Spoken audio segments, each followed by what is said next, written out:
Are you looking for tips on how to write a research paper? You're in the right place. I've got a fail-proof method. What's up guys, I'm Royce Morris and you're watching The Online Student. If this is your first time here, welcome. This channel is all about providing you with what you need to survive online school. I'm sharing with you the tips and tricks I've learned getting my bachelor's, master's, and now PhD online, all while working full-time. Research paper writing is how I spend most of my time in college. The chances are that's how you spend most of your time too. And despite the fact that we do it all the time, writing research papers still seems to cause us enormous amounts of stress. Over the years, I've been able to refine my paper writing process, and I've gotten to the point where I can consistently produce high-quality papers in just about 5 days. Maybe you're thinking, well, I need a paper tomorrow, like it's due tomorrow. Well, stay tuned to the end and I'll give you a few tips for that. But I highly recommend not waiting until the last second. Save yourself a ton of stress and get a better grade just by starting 5 days earlier. I'm gonna break this down into 5 sections corresponding to the 5 days. You'll need a couple things to get started. First, you need a computer, obviously. You'll also need a PDF reader that allows you to save highlights and a citation manager. You can get by without the last two, but they make your life so much easier. The length of the paper and the amount of sources you need don't really matter for this method. This works whether you have a 20-page paper or a 3-page one. All right, let's get started. Day 1. Before you do anything else, review the assignment instructions for your paper. Understand what you're supposed to write about. Most of the time you get a topic, a problem, or a question. If you can, try and think of a rough sketch in your mind of how you could see the paper going just from your assignment. Usually I can pull out a thesis and 3 supporting points from the assignment itself. So the assignment for our pretend paper is going to be this. The widespread use of social media has caused controversy for its supposed negative side effects, yet some believe its benefits outweigh the potential pitfalls. What has been the actual effect of social media in society?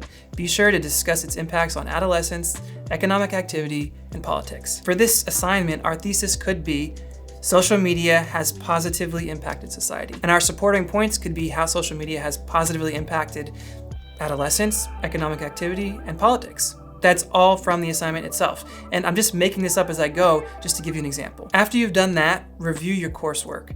If your paper is based on some required reading, do it today. Day 1. This might mean several hundred pages of reading, and the trick here is to skim. Before you start the reading, refer back to the assignment for the paper. Only spend time reading what relates to the assignment. If you can do the reading on a PDF, that would be ideal. But however you're gonna go through your assigned reading, make sure to highlight the important parts, the things you think would relate to your paper later. All right, on to day 2. For this assignment, I'm assuming you need to include some kind of outside sources or research, and today is all about finding it. The easiest way to do this is to go to your school's online library or Google Scholar and start searching keywords. So if your paper is about how social media positively affects those who use it regularly, you could use search terms like social media use, effects, positive, side effects, self-esteem, economic growth. Those are just some ideas off the top of my head. Another idea is to use the words from your thesis or search the exact question from your assignment. Go crazy, but not too crazy. The point here is to collect relevant, high-quality sources. As you get back results, look through the titles. When something looks relevant, check out the summary or the abstract. Does it fit in with what you're looking for? If so, stop. Don't read anymore. Grab it, download it, and file it under one of the points for your paper. If you're not sure where it fits yet, put it in a general section. This is where a citation manager really comes in handy. Zotero and other citation managers like it can grab the PDF from the website, download it, put it into a folder that you designate, all with a couple of clicks. It's literally amazing and it has saved me so much time. It's very easy. You need to use it. Do this until you have maybe 25 to 30% more sources than are actually required. If your paper calls for 10, get 13 or 14. On to day 3, we're halfway there. Day 3 is the day that you go through all the sources that you found yesterday. Again, don't read everything. Read only the parts that are relevant. Look for sections in articles and books you grabbed called results, summary, discussion. As you're going through your PDFs and reading through all of the information you saved yesterday, be sure to highlight any of the information that you think you could use in your paper. If you get an idea, also make sure you add a note that you can come back to later. If you get into an article and you realize that it's not relevant, get rid of it. That's why you got some extras yesterday. And once you've gone through all the articles you saved, Make sure you have enough sources and you didn't get rid of too many. Day 4. Today is all about organizing all the research you've read and highlighted. By now, you should have a good idea of what you want to say in your paper, or at least some main points. And your research should be filed under those points. Now is when you extract all those highlights and comments you've added into your PDFs. Zotero, among other applications, has the ability to pull out all the highlights and comments. Do that now with all your research. If you're using Zotero, you'll need a plugin called Zotfile. Once you've got all your research imported, you need to organize that information.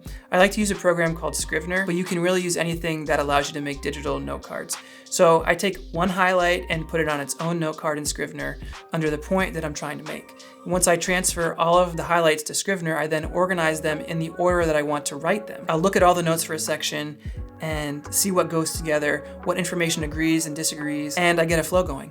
That's it, day 5. This is the big day, time to write. If you followed all the other steps, this can actually be the easiest part. You already have your research lined up and arranged. Now you just have to use your own words. Don't plagiarize. Use quotations when you take something directly from a source, and always add attribution, whether or not it's a direct quote. I usually have 2 windows up when I'm doing this. One is for my research, and the other is what I'm actually writing. And I just follow along with the research and add my own thoughts and conclusion. The paper essentially writes itself. And that's it. You've written your paper and you didn't lose any sleep. This is a foolproof method that I have used for about a year now. I got here by a lot of trial and error. Please let me save you the pain. This method works. Typically, it takes me about 20 to 25 hours over the 5 days to do all the research, reading, and writing required for about a 12 to 14 page paper at the doctoral level, and that's with around 20 to 30 sources. But like I said at the beginning of the video, this method is scalable. If your assignment has fewer requirements, you have more time to watch Netflix. And if you have a bigger assignment, you'll just have to spend more time on each step. What do you do if you don't have 5 days? Like if you only have 1? Well, theoretically, you could do all of this in one day, but you might lose your mind. And honestly, I don't think I've ever tried to do all of this in one day, but there are some people who do it. Here are some ideas that get you started if you have 1 day or less to write your paper. Number 1, don't expect to get an amazing grade. Make your goal to pass, because let's be honest, you can't really do your best work in under 24 hours. Number 2, focus on the wave tops of the readings. Take only the main points from your assigned readings and research. Use your time as efficiently as possible. Number 3, I saw a great tip on another channel that I thought was pretty helpful for last minute assignments, and that's pull out longer quotes from your research with proper attribution, of course, and then talk about those for a while, like use a couple pages to talk about a lengthy quote. Professors don't normally like this, but at least you'll have a paper to turn in. Number 4, last tip, if you have an assignment due tomorrow, you could always ask for an extension. Just don't make a habit of it. Using these methods, you can get your paper done. I believe in you. Question of the day. How long does it normally take you to write a paper? Let me know down in the comments. Thanks so much for watching this video. Hit the subscribe button for more videos on topics to help you succeed in your academic journey. I'm continuing the conversation over on the online student blog. Be sure to check that out. There's a link in the description. If you liked the video, leave a like, and as my elementary school principal always used to say, study hard and get smart. Peace.